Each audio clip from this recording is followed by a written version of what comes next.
In case you still did not know from the multiple Digimon videos on my channel, I am a Digimon fan. Yeah, everyone has their struggles. Digimon Story Time Stranger is gonna be released by the beginning of October, and I did not have a chance to try this game out at Gamescom Summer Game Fest, nowhere. And for the majority of time, I tried to stay away from trailers and such to avoid spoilers. But when a demo got released on Steam, I couldn't, for the sake of myself, wait until the full release.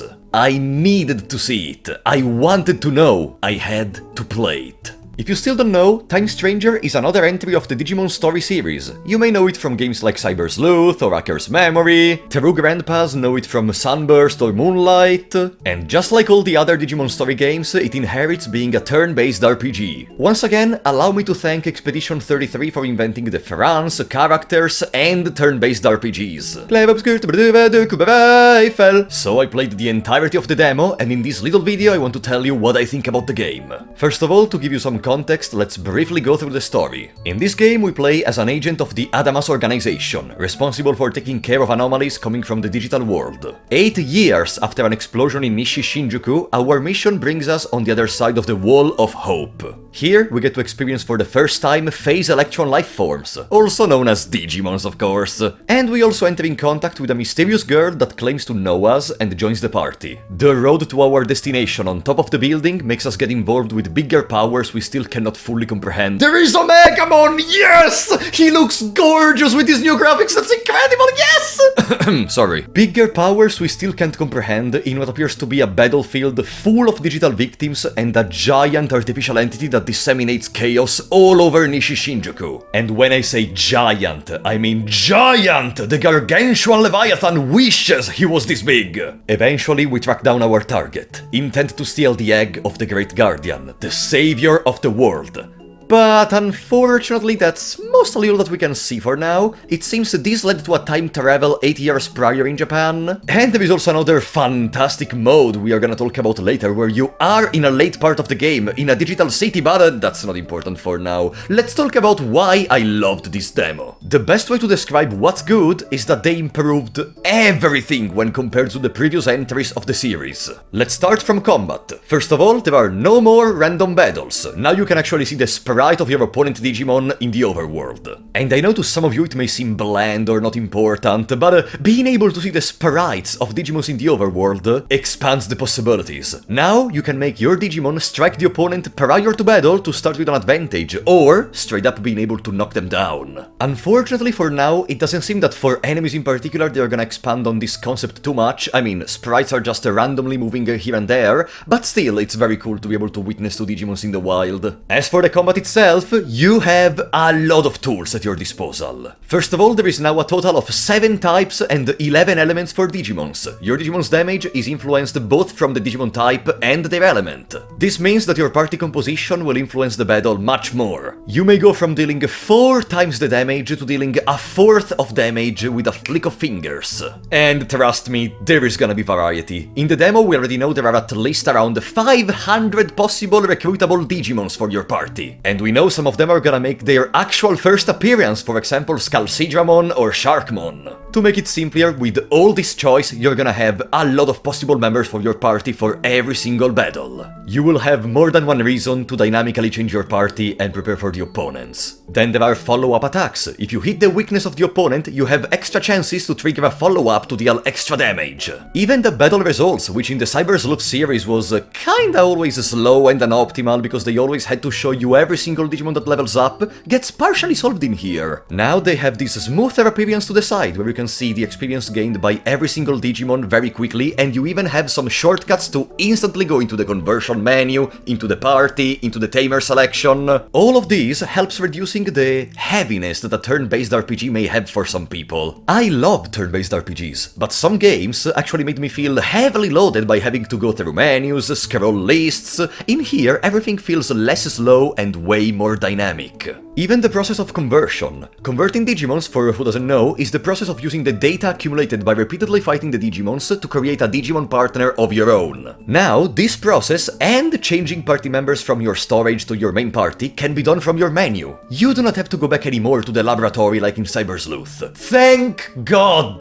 That was one of my main complaints when playing Cyber Sleuth. Exploration gets kinda ruined by the necessity to keep staying near a laboratory teleport if you want to play optimally. And trust me, there is a precise reason for which you want a very easy access to conversion menu and storage. Extra battle skills. Called attachment skills in-game, as you level up your Digimons, they will learn special skills. These skills are equipable and unequipable. What does this mean? After you gain one of those skills, you can remove it from the Digimon that learned it and give it to someone else. I love experimenting different combinations. You want to give ice moves to a fire Digimons? Couldn't be faster. You want a stat boost skill on your Tentomon? We gotcha! You could also buy some moves from the vendors, you can really personalize your team how you prefer. But let's go back to the conversion menu. That's not the only reason to have many Digimons in your party. Now, each Digimon can have 1 out of 16 possible personalities. They can gradually be changed during your run, and each one allows 2 specific stats to grow more while leveling up. You want a Gazimon very tanky and very fast? That's possible. You want to be a glass cannon because who doesn't love being a glass cannon?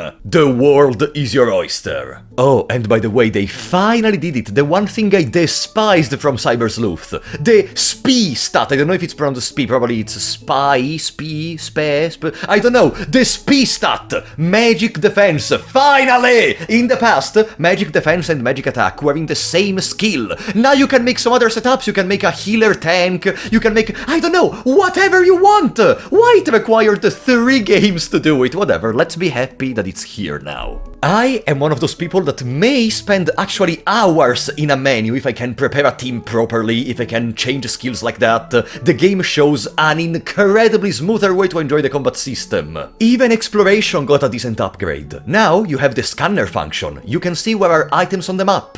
Oh, and by the way, the items are not just random treasure chests. Okay, we still have random treasure chests, but some of them are thematically fitting with the scenario itself. Devastated, desolated land?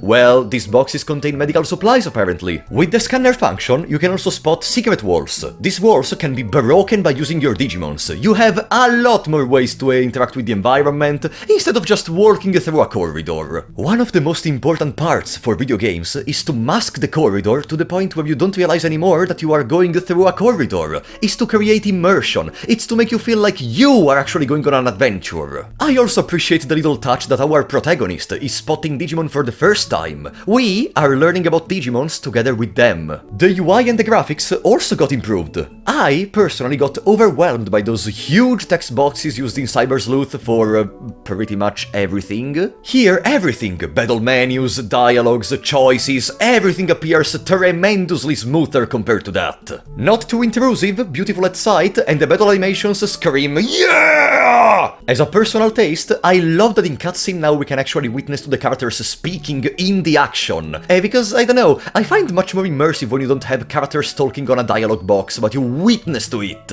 And no, Persona doesn't count, okay? Even around the city that we can witness to in the final part of the demo, it appears clear the developers tried and succeeded in making Digimons feel more alive. Digimon interacting with each other, Digimon playing together, Digimon singing, Digimon showing off, Digimon involved in specific displays of emotions. They put effort in giving to every single Digimon a little bit of something that makes them feel alive, that makes them feel they are part of the world you're exploring. You can ride Digimons!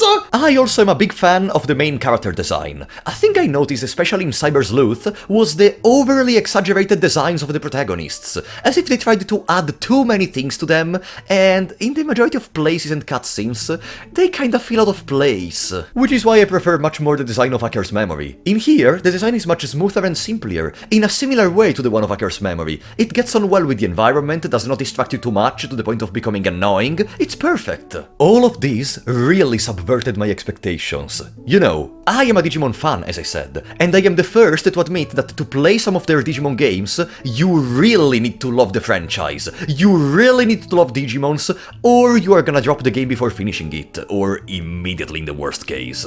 But now, let's talk about the only thing this demo did not actually fully show for now, difficulty. I approached the demo in the hardest difficulty available, hard mode, which, I gotta say, was very manageable. Maybe a little bit too manageable? The ways in which healing out of battle works, by just standing still for a couple of seconds, means that not a single battle or dungeon may pose a threat to you in exploration. Unless maybe this regeneration gets disabled in specific territories, but also battles were not that problematic regardless, like I just had to click buttons, which is maybe the only thing this demo did not fully show to me. I already told you how there are plenty of personalization for your party, for your Digimons, creativity in having different copies of the same Digimon but with different personalities, but without a difficulty that necessitates of some thinking, these mechanics just risk of becoming useless, and therefore no reason. But there is a but. The reason I'm still very hopeful is because hard mode is actually not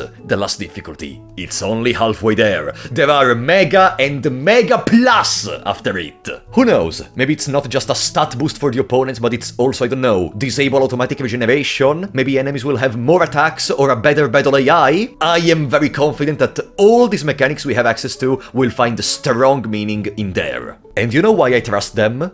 Because I looked at the city, I looked at the battles, I looked at the environment, I felt Digimon once again. There is also a little detail that I loved regarding this demo. The presence in the early prologue of a Mega level Digimon. Hello, Chaos Draymon! It's my favorite thing in the world, placing strong enemies in early zones to give the player a challenge or the chance to come back later to retrieve their rewards. Now, this is not technically the case for how Chaos Draymon fights, because he just instantly obliterates the entire party with an AoE attack. And at this time of the demo, you only have Rokis, you cannot Digivolve yet. So you would assume it's almost impossible to defeat him, right? But I am an idiot. So I tried to push a bit the mechanics. I still did a lot of farming, but I think what I came up with was actually a good use of mechanics of the game. I spent a good amount of time going around in the prologue, converting Digimons, leveling up, feeding Digimon datas to my Dracomon, and the reason I picked Dracomon is very simple. He is both of the favorable type and the favorable element for our Chaos Draymon. Chaos Draymon is gonna deal 0.3 times the damage to us. And we still take an incredible amount of damage. Then the rest is very simple. I poison them, I guard, and I keep healing every single turn, because healing does not consume a turn, once per turn, and guarding reduces the damage even more. I may have farmed a lot, but this is a rookie that takes down a Mega.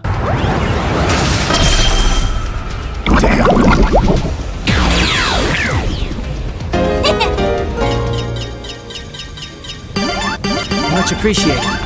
As a conclusive note, as someone who played the Cyber Sleuth and Hacker's Memory, and as someone that has been a fan of Digimon since childhood, I can see most of the good stuff in those games being present in here. With also some extra polishing to remove the clunkiness of certain choices, it's much easier and quicker to know enemies' weaknesses, navigate menus. If for some reason you hate battle animations and you just care about numbers going up or proceeding through the story, you can skip animations and speed up the battle. There is really a little something for everyone in here. I am very scared to say it, but I'm gonna do it regardless. This game has the potential to be one of the best Digimon games ever made. Now again, to be fair, Digimon doesn't really have that very strong lineup of incredibly good games to compare to this, but seeing this one, the only thing I was able to say is that I need it! Goddammit! It's been ages since I played a good Digimon game, please! I want those colors, those battles, let me collect them all! And you, yes, I'm talking to you, if you like Digimon games, you should buy it! I know the price is a bit intimidatory maybe, but consider this! Your purchase of today may finance future games, and even better quality in the next ones. This is not a placement, I swear. I wish I got a placement from Digimon. I just freaking love Digimons, and I want more people to have the occasion to love them as well. But yeah, that's everything I wanted to say for this video, and let me know what you think. Did you try the demo? Did you like it? Are you gonna buy the game? Are you not? Let me know in the comments. If you liked the video, leave a like and subscribe. I was Frapolo94. I will see you next time.